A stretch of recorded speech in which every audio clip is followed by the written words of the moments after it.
Hi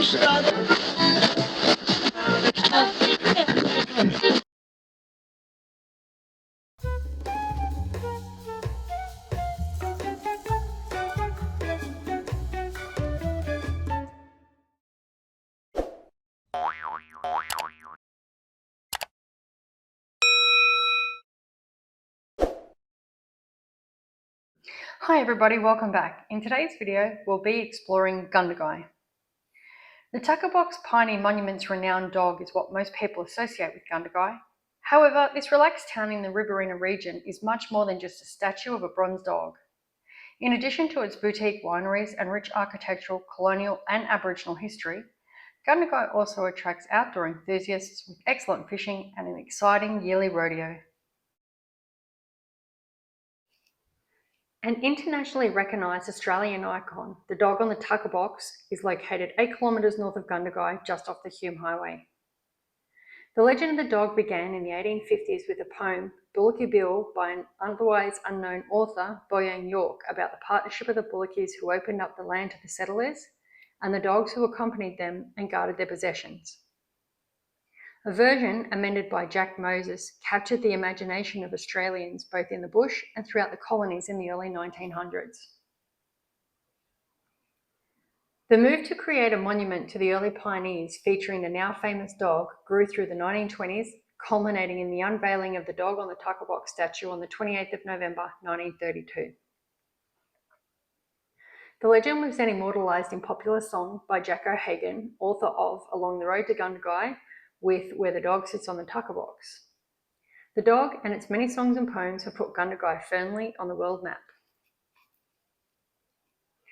Of note, the dog actually does have a name, and her name is Lucy.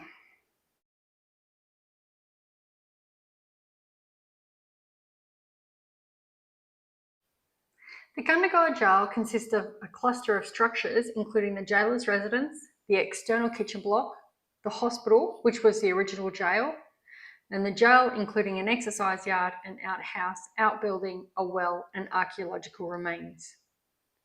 Prisoners with short-term sentences who had been sentenced at Gundagai or at courts in the surrounding districts were incarcerated in the Gundagai jail. Prisoners including bushrangers who were in transit to other jails were also accommodated there. Although no longer in use, Gundagai Jail is one of the few remaining jail compounds dating from 1859 and a rare and largely intact example of its type. The jail was closed in the 1970s and a holding cell was constructed at the Gundagai Police Station in Byron Street. The old jail stands at the corner of First Avenue and Byron Street and is surrounded by a high wall of local slate with rendered capping.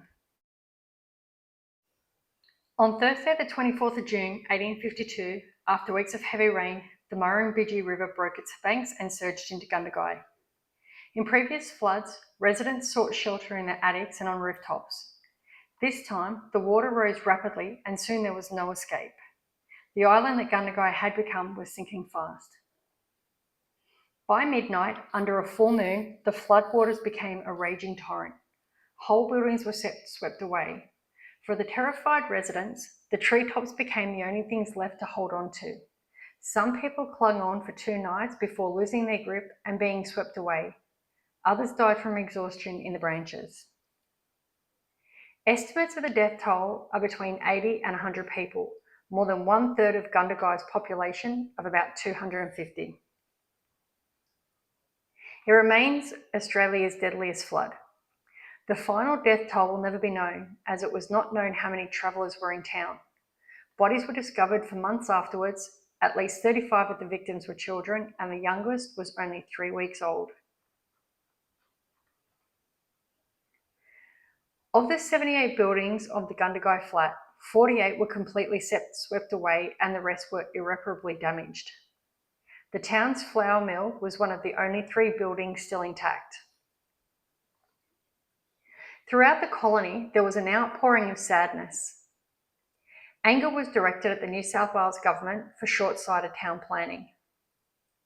In October 1852, the government gave in to the mounting pressure and agreed to exchange any allotments at risk of flooding for land on higher ground. By the end of 1859, the town was completely abandoned, and Gundagai was settled on the slopes of Mount Parsinus, where it remains today. The number of people who died would have been much higher if not for the heroic efforts of local Wiradjuri men. Over 3 days, they used a bark canoe and a rowboat to pull survivors from the trees. 4 men helped, but we only know the names of 2, Yarri and Jackie, or Jackie. Yarri rescued 49 people using his canoe, while Jackie rescued 20 using a rowboat. For many years, Yarri and Jackie didn't receive any recognition for their heroic acts.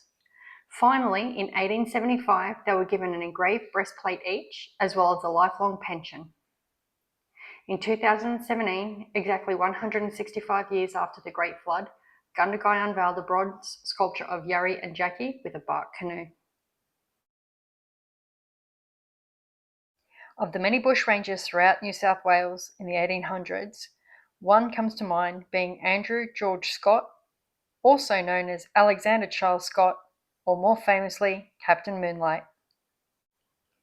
Captain Moonlight was an Irish-born New Zealand immigrant to the colony of Victoria, a bushranger there in the colony of New South Wales, and eventually a current-day Australian folk figure. Although the crimes of Captain Moonlight and his gang are varied, his eventual undoing came about on the 15th of November 1879 after him and his gang held up the Wanton Badgery station near Wagga Wagga. Moonlight and his men were tracked down and captured. Although one member of his gang, James Nesbitt, believed to be his best friend and purported lover, was unfortunately injured in the battle and died. Captain Moonlight and one of his gang members were hanged together in Sydney at Darlinghurst Jail at 8 a.m. on the 20th of January 1880. While waiting his hanging, Moonlight wrote a series of death cell letters which were discovered by historian Gary Wotherspoon. Moonlight went to the gallows wearing a ring woven from the lock of James Nesbitt's hair on his finger, and his final request was to be buried in the same grave as his constant companion. His request was not granted by the authorities of the time, but in January 1995, his remains were exhumed from Rookwood Cemetery in Sydney and reinterred at Gundagai next to Nesbitt's grave. I've not spoken at length about Moonlight and Nesbitt, and that's intentional on my part, as I'll be doing a separate video on the life, times and crimes of Captain Moonlight and James Nesbitt, so stay tuned for that. Thanks for tuning in, and I hope you enjoyed today's video on Gundagai.